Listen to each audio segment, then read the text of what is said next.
எல்லாருக்கும் வணக்கங்க. இன்றைக்கி நம்ம மிஸ்ஸஸ் கோபி சமையல் சேனலில் நம்ம பார்க்க போகிறது சூப்பரான நல்ல சாஃப்டான உதிரியான வெஜிடபிள் பிரியாணி குக்கர்லேயே, அதுவும் சுலபமாக ரொம்ப ஈஸியாக ஒரு 40 நிமிஷத்தில் எப்படி செய்கிறது அப்படிங்கிறத பார்க்கலாங்க. இது கிட்டத்தட்ட ஒரு 10 பேருக்கு நம்ம சர்வ் பண்ணலாம். அந்த அளவுக்கு இருக்கும். நான் இன்றைக்கி கிட்டத்தட்ட ஒரு படி, அதாவது 4 கப் அளவுக்கு அரிசி சேர்த்து செஞ்சுருக்கேன். பாருங்கள், உங்களுக்கு பார்க்கும்போதே தெரியும் பிரியாணி எவ்வளோ சூப்பராக இருக்குன்னு. வாங்க இந்த ரெசிபி எப்படி செய்கிறது அப்படிங்கிறத இன்றைக்கி நம்ம வீடியோவில் பார்க்கலாம். இதுக்கு தேவையான முக்கியமான பொருட்கள் ஃபஸ்ட் எடுத்து வச்சுக்கலாங்க. ஒரு படி அரிசி, அதாவது 4 கப் அரிசி எடுக்கிறீங்கன்னா அதுக்கு இந்த மாதிரி ஒரு 5 தக்காளி, ஒரு பெரிய துண்டு இஞ்சி, அப்புறம் ஒரு 2 பூண்டு இந்த மாதிரி நல்லா உரிச்சு எடுத்து வச்சுருக்கேன்.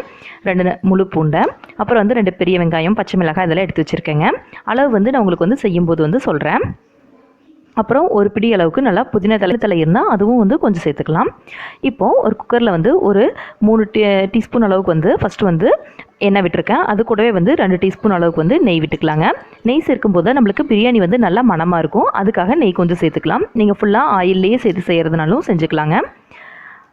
இப்போது அதில் 2 பிரியாணி இலை இந்த மாதிரி பிச்சு போட்டுக்கோங்க. கூடவே மராத்தி மொக்கு 1 இல்லை 2 போட்டுக்கோங்க.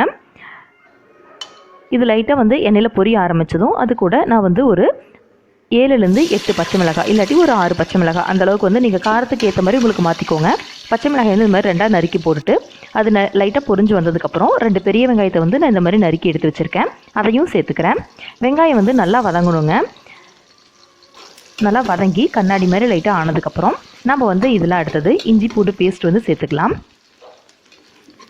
அந்த 2 முழு பூண்டு உரிச்சு வச்சுருந்தோம்ல, அதையும் அந்த பெரிய துண்டு இஞ்சியும் நல்லா மிக்ஸர் ஜாரில் சேர்த்து நல்லா இந்த மாதிரி அரைச்சிக்கோங்க. ஃபைன் பேஸ்ட்டாக அரைச்சிட்டு அதை இப்போ இது கூட சேர்த்துக்கலாம். இப்போது இந்த இஞ்சி பூண்டு பேஸ்ட் நல்லா பச்சை வாடை போகிற அளவுக்கு நல்லா வதக்கி விட்டுருங்க. நல்லா ஒரு மீடியம் ஃப்ளேமில் வச்சு வதக்குனீங்கன்னா உங்களுக்கு இப்போ அடி பிடிக்காது, வதக்கிறதுக்கு கொஞ்சம் ஈஸியாக இருக்கும். இப்போது இது நல்லா பச்சை வாடை போனதுக்கப்புறம் நம்ம இதில் மற்ற இன்க்ரீடியன்ஸ் எல்லாம் சேர்த்துக்கலாங்க.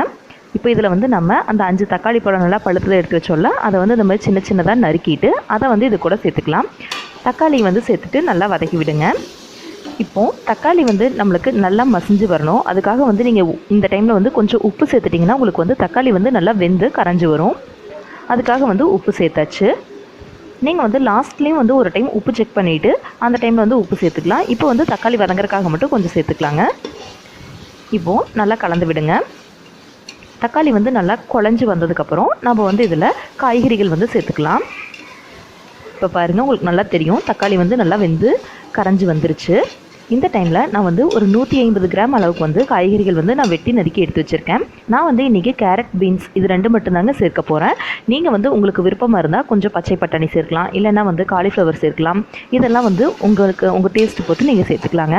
நான் இது கூடவே இன்னும் கொஞ்சம் மீல் மேக்கர் சேர்க்க போகிறேன்.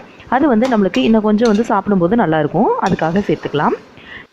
நீங்கள் காய்கறிகள் எந்த அளவுக்கு எடுக்கிறீங்களோ அதில் பாதி கப் அளவுக்கு மீல் மேக்கர் சேர்த்துக்கிட்டிங்கன்னா நம்மளுக்கு சரியாக இருக்குங்க. இப்போது நல்லா இதை ஃபஸ்ட்டே கொஞ்சம் நேரம் முன்னாடியே தண்ணியில் ஊற வச்சுட்டு அதுக்கப்புறம் இந்த தண்ணி நல்லா புளிஞ்சிட்டு அதுக்கப்புறம் சேர்த்துக்கலாம். நம்ம அப்படி செய்யும்போது அதில் இருக்கிற அந்த மீல் மேக்கரில் லைட்டாக உங்களுக்கு ஒரு பச்சை வாடை மாதிரி இருக்கும், அது போயிடும். இதுக்கப்புறம் நம்ம ஒரு மசாலா பவுடர் ரெடி பண்ண போகிறோம். அதுக்கு ஒரு 3 சின்ன துண்டு பட்டை எடுத்துருக்கேங்க. இதில் பட்டை கொஞ்சம் அதிகமாக இருக்கும். நான் ஒரு 3 துண்டு தான் இதில் எடுத்து அரைச்சிக்கிட்டேன். அப்புறம் ஒரு 4 ஏலக்காய், அப்புறம் 1 ஸ்பூன் அளவுக்கு சோம்பு, ஒரு 4-5 கிராம்பு எடுத்துக்கலாங்க. கிராம்பு அதிகமாக சேர்த்திங்கன்னா உங்களுக்கு ரொம்ப ஒரு மாதிரி காரமாக இருக்கும். இப்போது இந்த நான் எடுத்து வச்சுருந்தல அந்த ஸ்பைசஸ் எல்லாம் இந்த மாதிரி பவுடரை அரைச்சி எடுத்துக்கோங்க. இதுதான் பிரியாணிக்கு மெயின் ஃப்ளேவரே. நீங்கள் பட்டை, கிராம்பு, ஏலக்காய் கண்டிப்பாக சேர்த்துக்கோங்க. அதே சமயம் புதினா இலையும் முக்கியமான இன்க்ரீடியண்ட்டுங்க. இப்போ அந்த பவுடர் சேர்த்து நல்லா வதக்கினதுக்கப்புறம் இதில் 2 டேபிள் ஸ்பூன் அளவுக்கு தயிரும், அப்புறம் லெமன் ஜூஸ் அதாவது எலுமிச்சை சாறு ஒரு 2 டீஸ்பூன் அளவுக்கு சேர்த்துக்கோங்க. இல்லைனா ஒரு அரை எலுமிச்சம்பழம் அளவுக்கு சேர்த்துக்கோங்க, சரியாக இருக்கும்.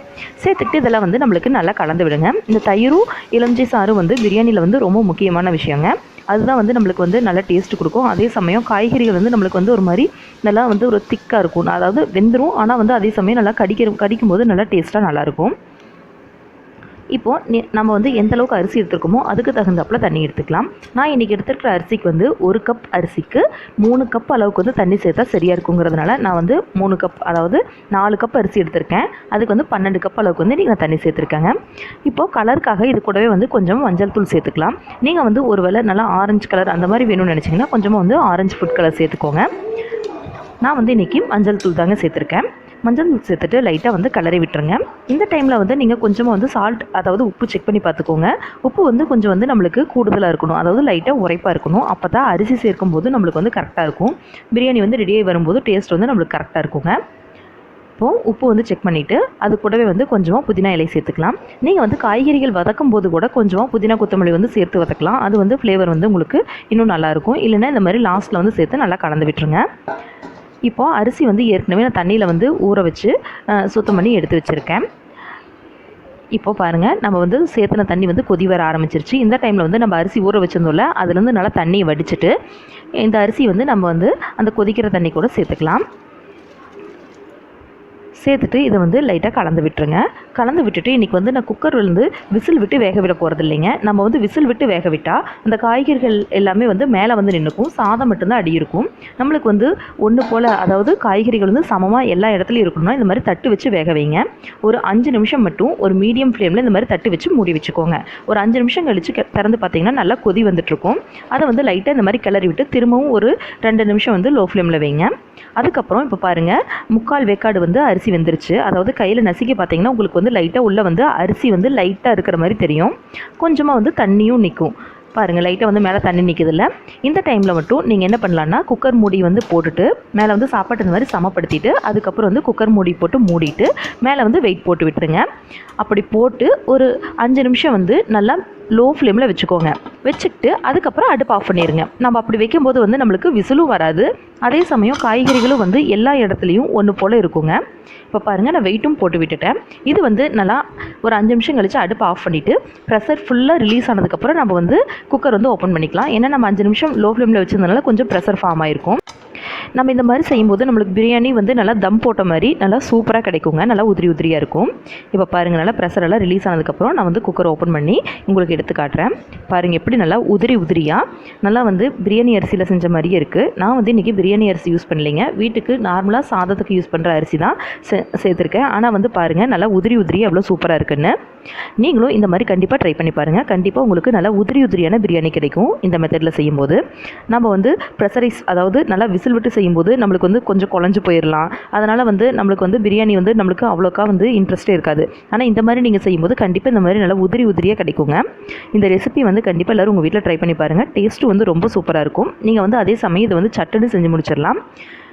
நம்ம மிஸ்ஸஸ் கோபி சமையல் சேனலை இது வரைக்கும் சப்ஸ்கிரைப் பண்ணாமல் இருந்தீங்கன்னா கண்டிப்பாக சப்ஸ்கிரைப் பண்ணிக்கோங்க. கூடவே அந்த பெல் பட்டனையும் ப்ரெஸ் பண்ணிக்கோங்க. ரொம்ப நன்றி. Thank you.